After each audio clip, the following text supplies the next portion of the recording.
Hi, I'm Nicola Jennings, one of the co-founders of Athena Art Foundation. This is Athena Asks, a podcast where we talk to artists, curators, historians and collectors about their work, pre-modern art, and the world today.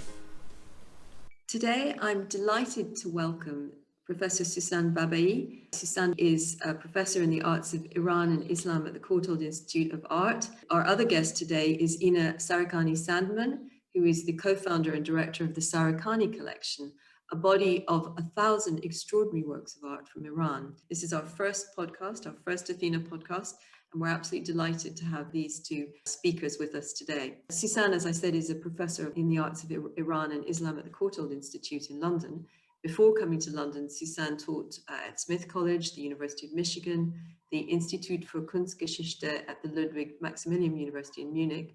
She's published extensively and also curated many exhibitions, including Strolling in Isfahan at Harvard University and Persian drawings in the Metropolitan Museum of Art. Ina is, in addition to managing her museum's curatorial activities, she and the Sarikhani collection promote research in the culture and arts of Iran, including loans, exhibitions, research projects, publications, and philanthropy, including supporting academic posts, which is absolutely music to our ears as people who teach at the Courtauld. Ina herself studied at Cambridge, SOAS, the School of African and Oriental Studies, and the Courtauld Institute. And she is currently curating two major exhibitions on art from Iran. The Sarikhani collection at the James Simon Gallery on the Museum Island in Berlin, which is due to start in October of this year, I believe.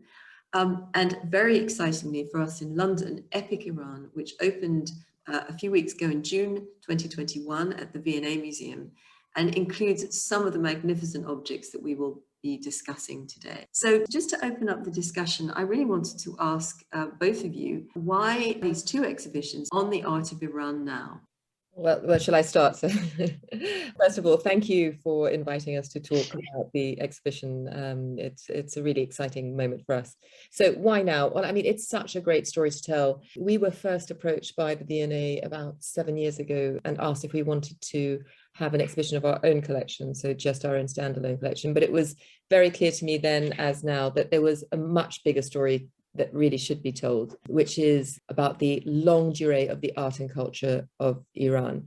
Now, this is something that's a little bit lost due to the complete vagaries of Western art history, which doesn't really understand, the context, history, and continuity of art of Iran. If you want to see art from ancient Iran, you have to go to the BM, and there's a section called Ancient Near Middle East, and there's a little subsection there that's called Iran. And if you want to see medieval Iranian art, then you have to go to the V&A, and there's a section called Islamic art, which makes it sound like it's a gallery devoted to devotional art, whereas in fact it's a phrase that just describes art from countries whose official religion is Islam, as if we should call Western art, we should call that Christian art. It makes no sense at all.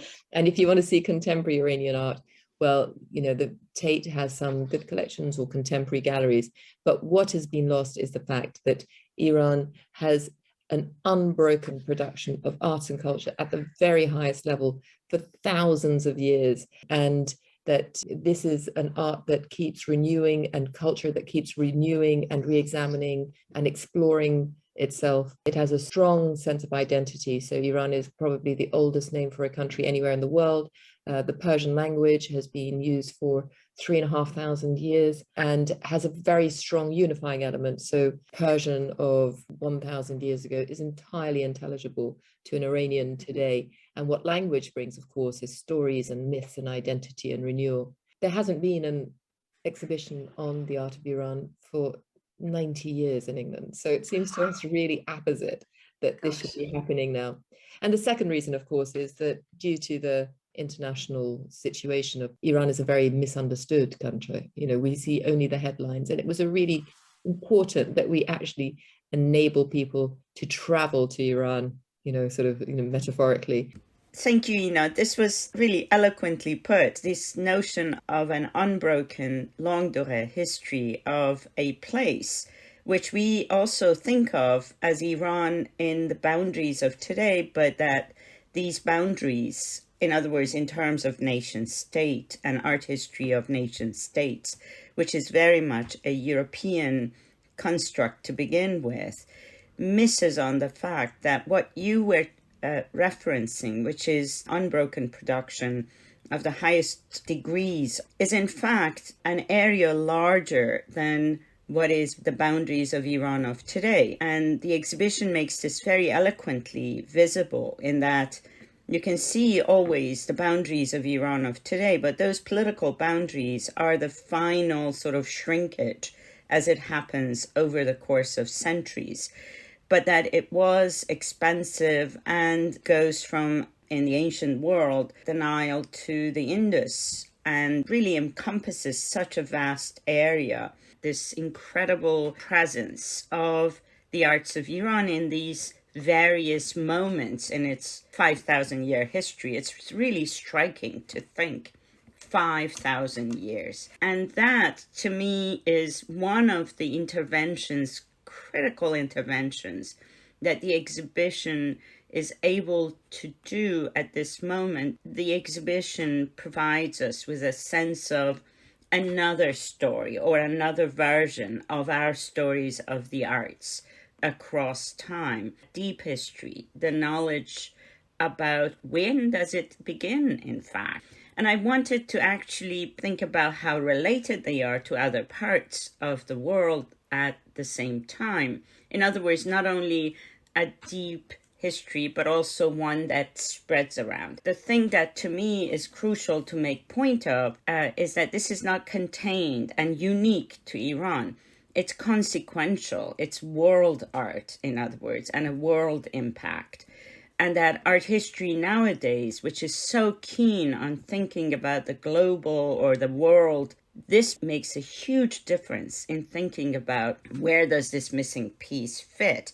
So I want to take you back to the very first room in the exhibition, which is the extraordinary realization, jaw-dropping realization that we are talking about the cradle of civilization, the third one that we had missed in the past. Can you speak a little bit about that? Yeah, absolutely. I mean, the extraordinary thing is that we have in our collection objects that go back to sort of, 6,000 BC, I mean, like really, really old. So actually starting at 3,200 BC feels kind of contemporary, kind of funny, way. But what is really interesting is we chose that point because that's really where you see the beginning of writing, and writing makes such a difference to an understanding of, what a civilization is becoming, how it's evolving. Iran is this kind of mountainous plateau, right at the apex of three continents. And I really will come back to this idea of the global, roots and the relationships with, with neighboring and actually further countries. But this mountainous plateau, of course, gave you wealth, metals, and it gives you silver and gold and precious stones. And actually, it's really interesting that enabled the flourishing of cities, wealthy cities all over the plateau. So what you see is popping around the plateau, these people who are expressing themselves in a different way. And they are absolutely interested in investing in a material culture, luxury items. They're signaling status, so, the wealth and importance of people, but they're also things for gift giving. And, we underestimate the importance of gift, diplomatic and tribal gifts and what that meant. But of course, gift giving was a way of, first of all, showing off how sophisticated you are, but also binding people to you, of creating allegiances across the plateau. So at the same time as these civilizations are flourishing, they're immediately interested in not only trading, but talking to their neighboring roots. We somehow, I think, underestimate the internationalism of life in this period. They were trading east to Afghanistan. They were getting hunting dogs from India and, lapis lazuli from beyond the Afghan mountains. And they were exporting goods over through Mesopotamia, into Egypt as well. And this was completely within their consciousness of where they were physically located. And that, of course, gives you a kind of a context for understanding what a gold cup can be or a silver ibex can be in this period. Just a really quick comment. I mean, I was fascinated both by the skills in bronze casting in some of those early objects, which are just amazing. And some of the slightly later objects, which are around the Persian Empire, with a repoussé technique on the gold, and then cloisonné, which is something which I've always associated with much later periods. It's extraordinary, those technical skills that they had from a really early date in that area. Yes. The other thing, of course, is that, we associate this period, say 4 or 5 or 6,000 years ago, as a period where humans were only existing. You were running away from wild animals and hunting in caves. And what we see is that in this period, people devoted a huge amount of time and resources to the production of material culture. And these aren't just a kind of a frivolous echo of wealth. This enables us now, standing from our viewpoint, to travel back in time, to unravel these objects. I mean, I kind of think that it's almost like you have to listen to them. If you sit with an object or a series of objects and you listen to them, you begin to understand what life was like then. I mean, and what the values of human beings were like. You understand that people were interested in the same kind of things that we are today. They feel very immediate. We're interested in love and war and power, the divine. They express their fears. So like one of those bronze axes has a man slaying a dragon. Yeah, those are really extraordinary ways for us to also highlight objects as the bearers of historical information that may be otherwise lost. It actually speaks a lot to the fact that we tend to be logocentric. We tend to want to be reading texts, and there are texts, Elamite and Achaemenid and Sassanian writings, and small objects like cylinder seals and so forth that speak to a number of very important issues. I was born and raised in that region, and there is a connection there for all of us. There are these deep histories. The objects in this exhibition, and that especially that room, bring the stories to life. Another period, which was the great expansive Persian Empire of the Achaemenid period, which takes a good portion of the exhibition, representing an extraordinary civilizational cut in history with objects that are amazing. The object that Nicola was talking about, which represents such extraordinary skills in craftsmanship, of which, by the way, the first room has these 3 gold goblets, which I think there is no one who passes by those and is not really impressed. The Achaemenids are really important to understanding of a sense of identity, if you will, an Iranian sense of identity. And I wonder if you can speak to that, because that's where we really begin thinking about Iran as we know it. And it's much more than the objects. It's imperial structure as well.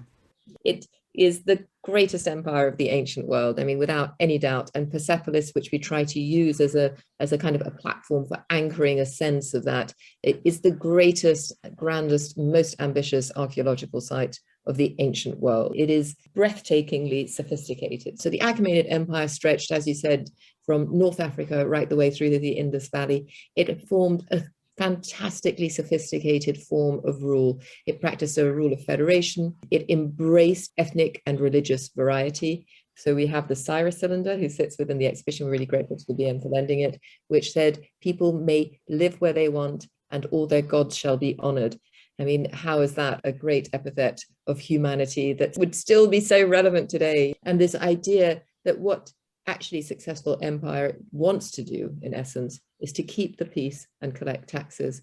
And what that requires is a very sophisticated form of administration. So let's just talk about that first of all. And I think this is one of the key ways that actually Iranian idea persists, because it had systems of relating and systems of administration that were very effective. Whoever conquered Iran, and there's no doubt that Iran was conquered, ends up adopting that Iranian structure and therefore legitimizes itself through that Persian essence that lives.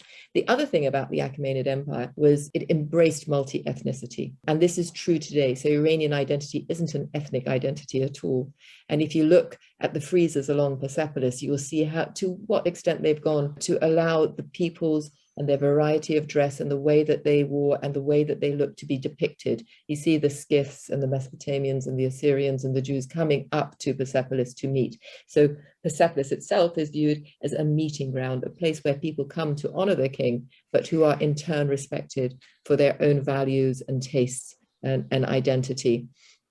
And throughout it all, you see craftsmanship and work of the very highest level. So whether it is those incredibly delicate but actually monumental friezes on Persepolis itself, or the beautiful animal-headed drinking goblets or plates, or the wonderful jewellery that Nicola's already mentioned, with the fine cloisonné, with the inlays of the precious stones within it, the attention to detail and the scale of production, both being held simultaneously, both on an artistic level, a cultural level, and an administrative level.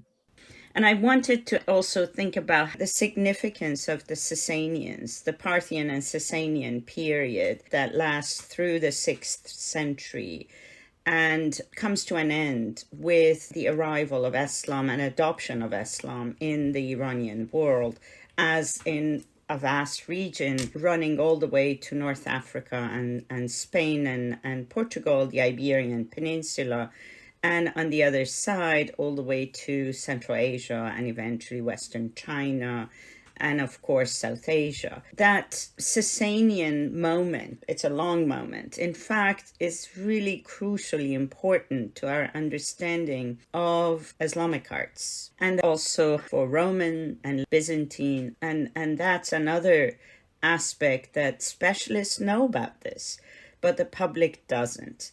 And this made me think that the exhibition, in fact, has planted seeds of other exhibitions. Oh my God, I've got like half a dozen exhibitions of that. It's just about ready to pop out of my brain. So we've done a kind of a teleological view within this exhibition. There's plenty of other ways of doing it. So whether it's the Elamites, who are so misunderstood, 3,500 years of phenomenal production. I love your idea, Sussan, of taking the Sasanian breadth and understanding its relationships across. It might be really interesting to do an exhibition at just that apex before the advent of Islam itself, and how that gave birth to what we now call Islamic art, which is fundamentally born of these vibrant empires that existed in the Middle East just prior to that. What also is really interesting is that there is a room in the exhibition which makes the transition from the ancient world, so to speak, the Sassanians as one last moment, if you will, to what becomes the Islamic history of Iran. It's not about Islamic art as if it is about a religion so much as it is a historical transition, actually, and a pretty important one in the sense that, especially in the writing and the script, it really speaks to a transition. And the manuscripts that occupy that room under the rubric of the Shanameh, Book of Kings, makes a magnificent sense out of how do we connect these seemingly incompatible historical moments from pre-Islamic to the world of Islam. Can you speak a little bit about the Shanameh manuscripts? And there are some extraordinary examples there. The ancient legends, myths, and histories of Iran are kind of brought together by a poet called Ferdowsi in a definitive division of the Shahnameh in 1010. And he was really interested in creating a revival and cementing the importance of that ancient past. And he was also very careful to use a language that was very Persianate, so without adopting the Arabic language that was around it. Same way that Ted Hughes used a Teutonic form of English. And what that does is allow the remembering not only of myth and legend, but also histories and the rule of kings and the values that are carried in that. I mean, Sussan, would you agree with me that the Shahnameh is not just a storytelling device, but it's almost a philosophical and moral guide for Iranians right through to today? Yeah, and it's used as such. In other words, it's like a manual of conduct, a manual of chivalry, a manual of how to be a king, actually, and justice and love and what to do in defeat, what to do in victory. When the Mongols come and take over all of Asia, one of the ways they become, in fact, naturalized into their new territories in what is today Iran and Iraq is to commission copies of the Shahnameh graced with paintings as well. So these stories are now imagined in visual terms. So it looks at that sort of lineage of kingship that Shahnameh and the poet Ferdowsi had encapsulated in the stories as a way of knowing how to rule this newly conquered land. And very often how not to rule. The kings are so And how not fallible to. and problematic. On one hand, we're seeing book art at the highest level anywhere in the world. I mean, the quality of the paper, the burnishing of the paper, the layering of pigments, the composition of a battle scene. Sussan, why was it so important? What did that mean to them? You have to really historicize it. For instance, if we were to say, let's look at the time of Shah Tahmasp, the Safavid ruler, whose great Shahnameh is the most famous of these examples. And what did it mean for that period in that context, where we are talking about people who are of multiple ethnicities, who at home may have spoken Turkic languages. That's a really important thing to remember, that not everyone spoke Persian, but that language itself and those stories tied them together with a past. So Shah Tahmasp time is particularly problematic in terms of maintaining territories. Let's say this is when the battles between the Safavids and the Ottomans are raging on the western Iranian frontiers, and battles between the Iranians and the Uzbeks on the northeastern frontiers. So to commission a book of that scale, to tell that story again, but now told through the lens of my time, their time, his time, is crucially important. And it puts him on that same lineage of kingship as Ferdowsi has recorded, and as everyone thought, not like we think of it as an epic and a legendary, but as a historical evidence of a historical legitimacy of being a king, and on what is understood to be a throne of Iran or Iran. As Ina said, this is not about an ethnicity and a race. It's about an allegiance through linguistic and cultural terms, memories, historical memories, in fact, that the Shahnameh is written, composed by a Muslim. The year 1010 is already 300 years into a history of Islam in Iran. It's deeply embedded. The script in which he writes is Arabic script. In other words, letters that have now been adopted for the Persian language. What is crucial to remember is that the language survives despite its adaptations and adoptions.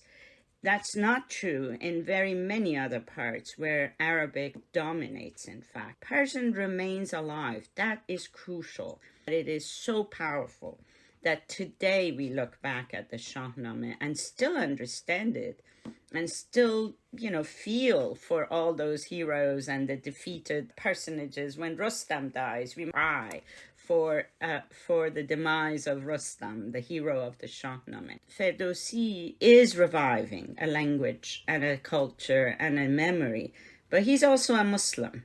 And this is not, in other words, about cutting out the Islamic history of Iran. Quite the contrary, reinstating it as an important component of the Iranian history is crucially important. And I think that might take us, to what you were referring to, let's say, reimagining a place where Islam is revived in a new form, such as in Isfahan, right? Can you speak a little bit to that? This spectacular, evocative space of 16th and 17th centuries. We really try to convey a sense of physical space. Objects don't just exist in a vacuum. They exist in a context. They exist in architecture, nature, and space. So, we started the exhibition with great scenes of, the landscapes of Iran, and the early section, it's based around breeze blocks, the brick, the primary form of architecture. You then go into the Hall of Pillars of Persepolis. And we wanted to somehow convey the majesty of Isfahan. And going through the archives of V&A, because of course the V&A is fundamentally a museum of making. And in the 19th century, they commissioned one-to-one drawings of architecture of Iran.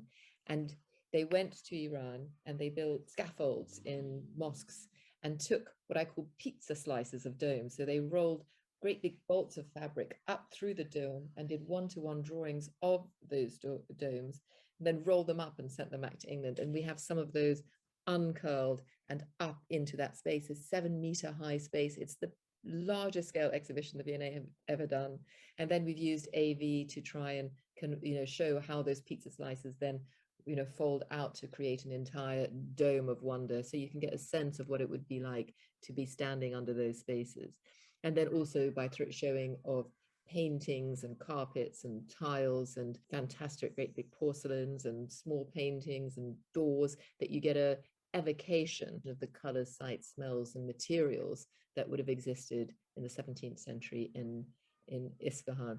And of course, Isfahan was an incredibly cosmopolitan and sophisticated place. It was a meeting place of different people. It had practiced many different religions. There were 17,000 tax-paying prostitutes in the city then, which gives you a sense of how vibrant and colorful it was. Sussan, tell us a little bit more about Isfahan. I think you did fabulously. Thank you. It's my favorite room of the exhibition. But what I wanted to say is that this is a good moment to make a case for the particular biases of art history that in a Western European art historical perspective, say the Isfahan room is lacking a kind of art-only approach, which would have been, say, a 17th century Versailles. So what you would have had potentially are large-scale paintings lining the room, maybe an evocation here and there of a chair or something. But what really is important to underscore is that this is art. The carpet on the ground is art of the time. The tiles on the walls are art of the time. We tend to think about sculpture, large-scale painting on panels or canvases as art, and then you go down to the things, the utilitarian. And that really speaks to the problematic of an art historical perspective that considers hierarchies of the arts only through what we know in Western European art history. This is not about ethnographic representation, but this is about considering the overall impact of looking at paintings together with carpets, together with tiles, and thinking about the totality of a spatial and visual environment, which the exhibition provokes and evokes quite powerfully. And I think that really goes to the heart of what is art history and what is the canonical. So as you said, the scale of a book painting is very different from the scale of a wall painting. And there are wall paintings in Isfahan as well. But that's not the norm. The norm is the book and looking at painting closely. So when you talk about it, it's often compared to the arts of the, say, medieval book manuscripts, whereas the Shanameh of Shah Tahmasp should be compared to the paintings of early 16th century Roman and Florentine artists, or those who worked in Paris, for instance. So, I mean, large-scale works, right? It's to think in terms of a different point of reference, culturally situated. And that, to me, was one of the key aspects of the so-called Isfahan room, makes that point very clearly. We really need to think differently about how we look at art from other places.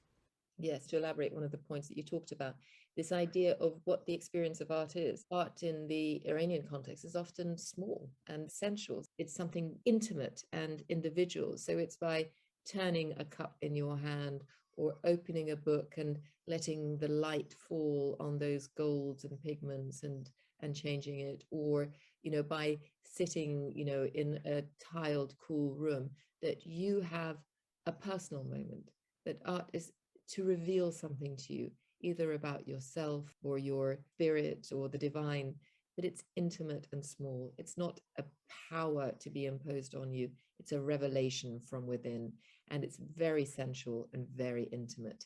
And there's something really intoxicating about that, if you think about that. Mm.